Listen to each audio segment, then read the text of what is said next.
Hello to everybody out in Maryland's beautiful 8th Congressional District. It's Congressman Jamie Raskin coming at you this Friday, September the 22nd, with a really significant and important local hero for the fall season as we get into a season of flu and some communicable diseases. I want to introduce everybody to Kimberly Townsend, who's been working in Montgomery County for no less than 2 decades on public health. She's the senior administrator at the Dennis Avenue Health Center, which houses the communicable disease and epidemiology program and the public health and emergency preparedness program.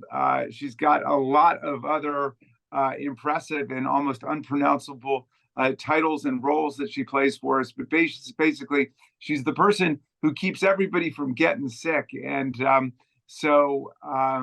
Kimberly, for all of the work you do for our community, you're our local hero this week, and we're going to use your local heroism to showcase what's going on right now.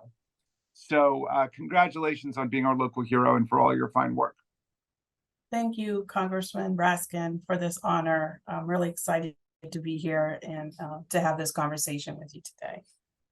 So I get the sense that some of the COVID-19 political wars have died down a little bit, not completely. And I'm hoping we're arriving in a state where we can just view it as a public health matter and not some kind of partisan football. Give us a sense of where COVID-19 is, what's the status of the new vaccine, and what do people need to know about how to get it and where to get it? Sure. So unfortunately, we are seeing a rise in COVID cases right now through both hospitalizations and community outbreaks that are reported to public health services. So at this time, we've been recommending for people that may be at high risk for developing severe illness, such as people that are immunocompromised or our senior and older adult communities, to just be cautious in crowded indoor spaces right now. And think about perhaps maybe wearing a mask or, going out at times when it's not as crowded, right? Like the grocery store and places like that. The good news is if someone in those 2 high-risk groups becomes sick with COVID, there are some treatments out there that have been known to be very effective in preventing serious illness related to COVID. And so the important thing is, if there are symptoms or you have concerns, to speak with a healthcare provider so that they can recommend some of those treatments. Just this week, the latest version of the COVID vaccine was approved. And so that vaccine will be widely available out in the community to pharmacies, community providers, and other healthcare providers. And so we do know that this vaccine should be covered by insurance. And so those insurances may require that they receive the vaccine in network. So we are encouraging community members to check with their healthcare providers to see if they'll be providing the vaccine, or even checking with the pharmacies that they typically use to get their medication.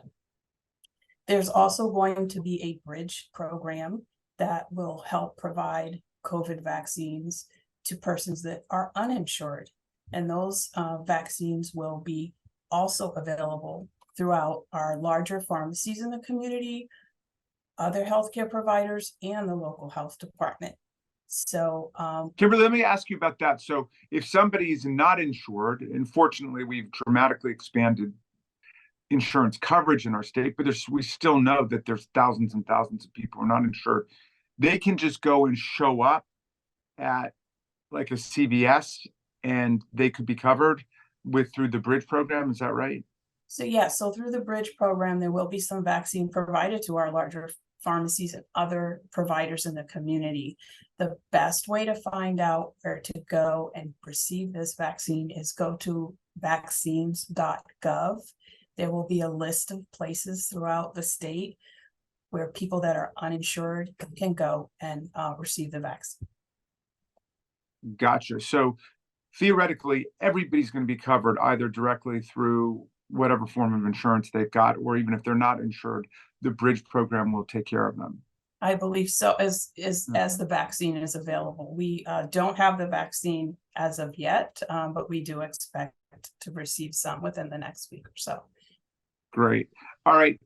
Say a word, if you would, about what else people are coming down with. I know different members of my staff have already been hit with different kinds of things. They're testing negative for COVID, but they've still got other things going on. What's out there, and what are the best precautions we can take? So right now we're also seeing influenza or flu. This is the time of the year where we see those cases rise as well. And there are also vaccines that help prevent severe illness related to the flu. So we're also encouraging community members to go ahead and get your flu shot. The flu is widely available at area pharmacies, primary care providers, urgent care centers, all types of places. And so we're encouraging folks to go ahead and get that. We often get the question, is it safe to get our flu and COVID vaccine at the same time? And yes, it is. We don't want anyone to delay, but we often do get that question. So there are some basic things that people can do to prevent spread of infection: frequent hand washing, covering your cough, staying home or away from crowds when you're not feeling well. And of course, if you're having symptoms of illness, speaking to a primary care provider as soon as possible so that you can be assessed, and if there may be a recommendation for a treatment to prevent, further illness. Well, Kimberly, you are a calming voice of reason and science and information in a time where too much public health issues are just covered in political turbulence. So thank you for helping our people every single day and keeping us healthy in Montgomery County, which is a pretty healthy jurisdiction. Yes, and we can be proud of that commitment. And so thank you for the role that you play. Thank you so much for this honor, Congressman Raskin. And it's been a pleasure meeting with you this morning. You are our local hero. Everybody, please thank Kimberly Townsend for everything she does, and go out and get your COVID-19 vaccines as soon as they're available. And everybody stay safe through the fall season. All best.